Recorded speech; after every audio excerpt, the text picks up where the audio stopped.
ভাইরে ভাই কি বলবো, এডওয়ার্ড কলেজে আইসা মনের মধ্যে যে শান্তি। পাবনা এডওয়ার্ড কলেজ আমাদের অনুভূতির জায়গা। হ্যাঁ বন্ধুরা, এই সেই পাবনা এডওয়ার্ড কলেজ, আর আমি আজকে তোমাদেরকে পাবনা এডওয়ার্ড কলেজের সকল ভিউ দেখাবো। সো হ্যালো বন্ধুরা, welcome to my another blog. আর আজকের আমার এই ব্লগটি শুরু করব পাবনা এডওয়ার্ড কলেজ নিয়ে। আজকে আমার কলেজে যাচ্ছি বন্ধুরা, ঈশ্বরদী থেকে আমরা রওনা হয়েছি সকাল সকাল পাবনা এডওয়ার্ড কলেজের উদ্দেশ্যে। আর পাবনা এডওয়ার্ড কলেজে এসেই প্রথমেই যে চত্বরটি স্মৃতিস্তম্ভটি রয়েছে সেইটা দেখে সেখানে যেন স্থির দাঁড়িয়ে থাকতে মন চায়। এইখানে আসলে একটা অনুভূতি কাজ করে, একটা ভালোবাসা কাজ করে, একটা স্মৃতি বিজড়িত দিনগুলো কাজ করে, যে কিভাবে এখানে দিনগুলো পাড়ি দিয়েছিলাম, একটা সময় অনেক সময় কাটিয়েছিলাম এই পাবনা এডওয়ার্ড কলেজের মাঠে প্রান্তরে। পাবনা এডওয়ার্ড কলেজ থেকে সকল বন্ধুদের জানাচ্ছি শুভেচ্ছা।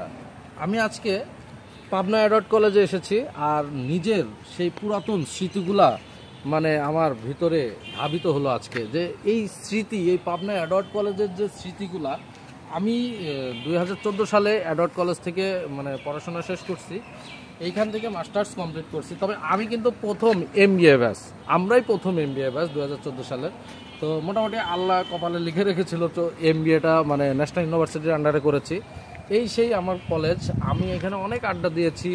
এখানে অ্যাকাউন্টিং ডিপার্টমেন্ট, আমার মেজর সাবজেক্ট ছিল অ্যাকাউন্টিং। আজকে সেই স্মৃতি নিয়ে তোমাদের মধ্যে আমি এই ভিডিওটি নিয়ে এসেছি।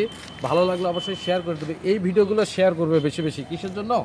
আমাদের কলেজের স্টুডেন্টরা এই ভিডিওগুলো দেখলে তাদের ভিতরে সেই পুরাতন স্মৃতিগুলা অনুধাবিত হবে। সো বন্ধুরা, কলেজের সামনে থেকে এখন চলে যাব কলেজের ভিতরের অংশে। কলেজের ভিতরের অংশ যেতে হলে এখন আমাদেরকে এই রথঘরের এই সাইডের রোডটা দিয়ে ভিতরে যেতে হবে, কারণ কলেজের ভিতরে সামনের গেটগুলা বন্ধ ছিল। এখন কলেজের নিরাপত্তা ব্যবস্থা অনেক ভালো করেছে, কারণ বহিরাগতদের প্রবেশ নিষেধ। আমরা আমাদের কলেজে আসার কারণ উল্লেখ করায় তারা আমাকে ভেতরে প্রবেশ করার অনুমতি দিয়ে দিল। যেই ভিতরে অনুমতি দিল, ঘোরাঘুরি শুরু করে দিলাম। সেই পুরাতন মাঠ, সেই যে রাস্তা, সেই সবুজে ঘেরা পাবনা এডওয়ার্ড কলেজ, যা আমার সেই পুরাতন স্মৃতিগুলো মনে পড়ছিল। এই কলেজের স্টুডেন্ট ছিলাম এক সময়, ভাবতে গর্বে বুক ভরে যায়। পাবনা এডওয়ার্ড কলেজের স্টুডেন্ট আমি। যাই হোক বন্ধুরা, এখন চলে যাব ডিপার্টমেন্টের সামনে গিয়ে আমি তোমাদেরকে আমার ডিপার্টমেন্টটি ঘুরিয়ে ঘুরিয়ে দেখাবো বন্ধুরা।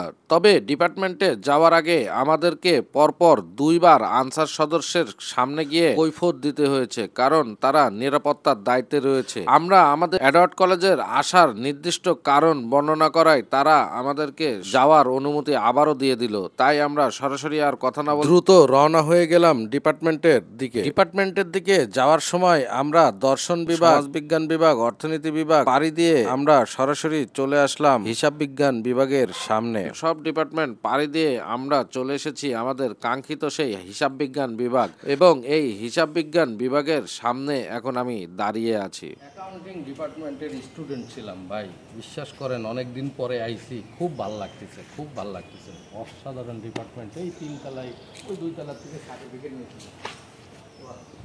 শেষ করছি, পড়াশোনা শেষ। স্মৃতি কাতর হয়ে গেছি, অনেকদিন পর আমার ডিপার্টমেন্টে আসলাম। আচ্ছা, ভালো লাগছে। দীর্ঘ 10 বছর পর আসলাম ডিপার্টমেন্ট। এখন নিজের গাড়ি নিয়ে আসি, আগে তো হাইটে আসতাম। আচ্ছা, পাবনা এডওয়ার্ড কলেজের ইতিহাস সম্বন্ধে এবার জানা যাক। 1898 সালে জুলাই মাসে গোপালচন্দ্র লাহিড়ীর উদ্যোগে পাবনা ইনস্টিটিউশন নামে এর পথ চলা শুরু হয়। এটা অ্যাকচুয়ালি এক সময় আমাদের সময় ম্যানেজমেন্ট ডিপার্টমেন্ট ছিল, এখন চেঞ্জ হয়ে গেছে। ওটা নর্মালি বাংলা ডিপার্টমেন্ট, ইতিহাস, কয়েকটা ডিপার্টমেন্ট এক করছে, কম্বাইন করছে। এটা ছাত্রাবাস। এটা হচ্ছে হিন্দু, মানে গোপালচন্দ্র লাহিড়ী ছাত্রাবাস, শুধু হিন্দু স্টুডেন্টদের জন্য। আর এটা আলাদা করছে বিজয় 24 হল। এই হলের নাম চেঞ্জ করছে। পাবনা এডওয়ার্ড কলেজ 1906 সালে পাবনা কলেজ নামে নাম পরিবর্তিত হয়। 1911 সালে সপ্তম এডওয়ার্ডের নামে এই কলেজটির নাম পরিবর্তন হয়ে পাবনা অ্যাডওয়ার্ড কলেজ নামকরণ করা হয় এবং সেই বছরই এই অ্যাডওয়ার্ড কলেজটি কলকাতা বিশ্ববিদ্যালয়ের সাথে যুক্ত করা হয়। 1968 সালে পাকিস্তান সরকারের উদ্যোগে এই কলেজটিকে সরকারিকরণ করা হয়। বর্তমানে 16টি বিষয়ে অনার্স ও মাস্টার্স কোর্স চালু রয়েছে এই পাবনা অ্যাডওয়ার্ড কলেজে। প্রায় 49 একর জমির উপরে এই পাবনা অ্যাডওয়ার্ড কলেজটি স্থাপিত হয়েছে, যেখানে 30,000 শিক্ষার্থী রয়েছে এবং একাডেমিক স্টাফ রয়েছে 160 জন এবং 118 জন রয়েছে প্রশাসনিক কর্মকর্তা। অনুভূতিটা সেই 10 বছর আগে যেমন দেখছি এখনো ঠিক সেমনই পাচ্ছি। অনুভূতিটা মনে হচ্ছে আমি 10 বছর আগে ফিরে গেছি। মানে এই অ্যাডওয়ার্ড কলেজটায় আমি 7 বছর কাটাইছি, যেটা সবসময় মনে থাকার মতো। 7 বছর কাটানো বলতে আমি সেই সারাদিনই এখানে পড়ে থাকতাম। অনেক বন্ধু বান্ধব সবাই যার যার মতন স্টাবলিশ হয়ে গেছে।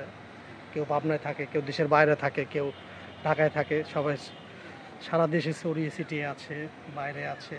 আমি পাবনাতেই এখন 2012-তে শেষ করছি মাস্টার। পাবনা অ্যাডওয়ার্ড কলেজটি শহরের পাশেই এবং এই কলেজে অডিটোরিয়াম, শহীদ মিনার, স্মৃতিস্তম্ভ, মাঠ, ছাত্রাবাস কি নেই এই কলেজে। পাবনা অ্যাডওয়ার্ড কলেজের মেন গেটে মেন ফটক যেটা, সেখান থেকে আমি দাঁড়িয়ে আছি। আর এটা হচ্ছে যে শহীদ জায়গ নিলয় যে চত্বর, সেই চত্বরে বিষয় হচ্ছে একটা ইনফরমেশন দিব। সেটা হচ্ছে যে পাবনা অ্যাডওয়ার্ড কলেজের ভিতরে এখন বহিরাগতরা প্রবেশ করতে পারে না ভাইয়া।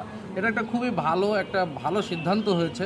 সকাল 9টা থেকে দুপুরে 1টা পর্যন্ত বহিরাগতরা আসতে পারে না। আনসারদের সাথে এটা একটা চুক্তি করেছে আমাদের হচ্ছে প্রিন্সিপাল মহাশয়। এবং এই অ্যাডওয়ার্ড কলেজের ভিতরের পরিবেশটা এখন মানে খুবই ঠান্ডা, খুবই শান্ত। স্টুডেন্ট ব্যতীত বাইরের বহিরাগতরা কেউ নাই। আমরাও প্রাক্তন স্টুডেন্ট হিসাবে তাদের কাছ থেকে অনুমতি নিয়ে এর ভিতরে ঢুকেছি।